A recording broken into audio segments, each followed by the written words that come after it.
नमस्कार दोस्तों, जब सप्तम भाव का मालिक अष्टम में बैठता है तो जीवन में कैसे प्रभाव मिलते हैं जातक के, आइए बात करते हैं। दोस्तों, सप्तम भाव रिलेशन का है। आपके सामने जो 180 डिग्री पर लोग हैं उन लोगों का है। मैंने बताया आपको लाइफ पार्टनर का है, पार्टनरशिप का है, आपके व्यापार का, जो आप जिन लोगों से डेली व्यापार करते हो, जुड़ते हो, वो उस एटमॉस्फेयर को यहाँ से देखा जाता है। दोस्तों, यहाँ का मालिक अष्टम में गया। अष्टम की बात मैंने पहले भी आपको बताई कि ये एनर्जी को अंदर ले जाने की बात करता है, अंदर जो मंथन चलता है उसकी बात करता है। यहाँ जो ग्रह बैठता है उसको कुछ आता नहीं है, यहाँ सीखना पड़ता है। यहाँ जीरो से ग्रह अपनी नॉलेज इकट्ठी करता है, जहाँ से आता है और जो ग्रह का अपना कार्य होता है, उस दोनों चीज़ों में इसको सीखना पड़ता है। अब ये सप्तम भाव का मालिक आके यहाँ पर बैठा है। जातक को रिलेशन कैसे मेंटेन करने हैं इस चीज़ को सीखना होता है, इस चीज़ को साधना होता है।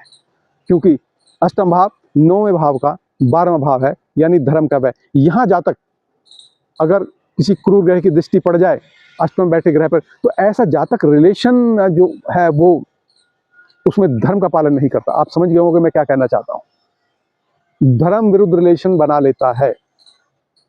दोस्तों, किस व्यक्ति से संबंध बनाने हैं, किसी से रिलेशन बनाने हैं, किससे नहीं रिलेशन बनाने हैं, इसको नहीं पता। ये बहुत सारी गलती कर बैठता है दोस्तों, क्योंकि ये साधना का है अष्टम भाव। तो यहाँ पर इस सप्तम भाव का मालिक आके बैठ गया तो आपको लाइफ पार्टनर से जो रिलेशन है उनको साधने में, उनको मेंटेन करने में, शुरुआती जो जीवन है उसमें तकलीफ आएगी। अगर आप गुरु की शरण में चले गए और अपनी कमियों पर काम करना सीख गए तो आगे का जीवन अच्छा होगा। क्योंकि दोस्तों, यहाँ पर विचार बहुत तेजी से यहाँ विचारों को केंद्रित करना होता है। देखिए दोस्तों, सप्तम भाव का मालिक आके बैठा है, सप्तम भाव लाइफ पार्टनर का है। तो आपके व्यवहार के कारण आपको जब रिलेशन मेंटेन करने नहीं आएंगे तो ये रिलेशन को बिगाड़ सकता है, लाइफ पार्टनर को रोगी बना सकता है आपके व्यवहार के कारण। क्योंकि आपका व्यवहार उतना मधुर नहीं है लाइफ पार्टनर के साथ, तो उनको शारीरिक तौर पे कोई ना कोई कष्ट, आपके रिलेशन को कोई ना कोई कष्ट यहाँ पर देखने को मिलेगा ही मिलेगा। ये जेनिटल ऑर्गन्स का है, रेक्टम एरिया का है। आपकी जो भोजन की जो प्रक्रिया है, जो वेस्ट बाहर निकलता है उस क्षेत्र का, वहाँ भी दिक्कतें ये देना शुरू कर देगा। क्योंकि आपके विकार आपको यहाँ समस्याओं में घेर लेंगे। ये आपको बड़े ध्यानपूर्वक सामने वाले लोगों से व्यवहार करना है। उस व्यवहार को साधना होगा, उनकी ज़रूरतों को सीखना होगा, उनके विचारों को सीखना होगा। क्योंकि जब आप दूसरे के बारे में अच्छे से जान जाओगे तो ही रिलेशन अच्छे से मेंटेन कर पाओगे।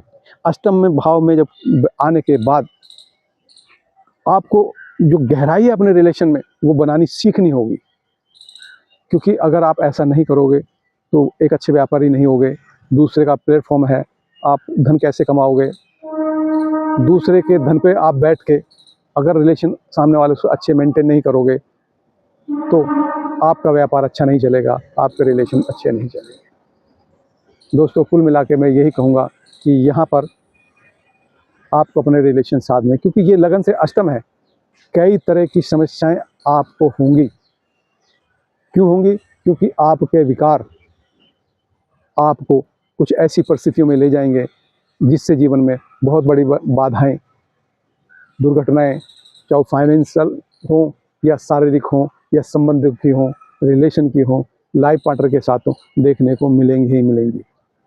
क्योंकि आपको अपने गुरु की शरण में जाना ही चाहिए। अगर नहीं जाओगे तो ये सारी समस्याएं, क्योंकि आपको अष्टम भाव की जो नॉलेज है वो होगी नहीं जब तक आप किसी भी गुरु की शरण में, यानी कि जो पूर्ण गुरु हैं उनकी शरण में जब तक नहीं जाओगे, जब तक आप अष्टम भाव को जान नहीं पाओगे। ये ठोकर लगाता है। अगर ठोकरों से बचना है, जमाने की ठोकरों से बचना है, तो 9वें भाव का सहारा यानी गुरु का सहारा लेना ही होगा। राधे राधे।